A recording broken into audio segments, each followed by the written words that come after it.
पुण्यातील पोर्शे अपघात प्रकरणी आमदार प्राजक्त तनपुरे यांच्या पत्नी सोनाली तनपुरे यांनी आरोपी विरोधात एक ट्विट केलंय। पोर्शे कार अपघातातील मुलानं माझ्या मुलाला त्रास दिल्याचं सोनाली तनपुरेंनी म्हटलंय। त्यांनी ट्विटमध्ये संपूर्ण आरोप केलाय। तर आरोपी मुलगा माझ्या मुलाच्या वर्गात होता असं सोनाली तनपुरे यांनी म्हटलंय। तर आरोपी मुलामुळे माझ्या मुलाला शाळा देखील सोडावी लागल्याचं तनपुरेंनी ट्विट केलंय।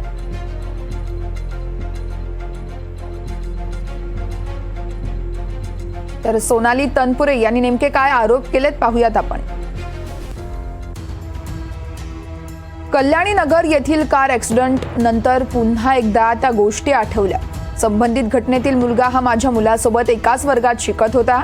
त्यावेळेस त्यापैकी काही मुलांकडून माझ्या मुलाला खूप त्रास देखील झाला होता। या मुलांची तक्रार मी त्यांच्या पालकांकडे केली, मात्र योग्य तो प्रतिसाद मिळाला नव्हता। शेवटी या मुलांच्या त्रासाला कंटाळून त्याची शाळाच बदलावी लागली।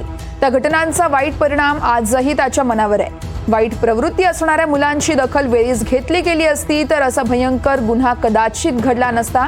त्या दिवशी झालेल्या अपघातात सुशिक्षित तरुण तरुणींचा निष्पाप बळी गेलाय। त्यांची कुटुंब उद्ध्वस्त झाली आहेत। या कुटुंबांना न्याय मिळालाच हवा असं यावेळेस सोनाली प्राजक्त तनपुरे यांनी ट्विट केलं आहे।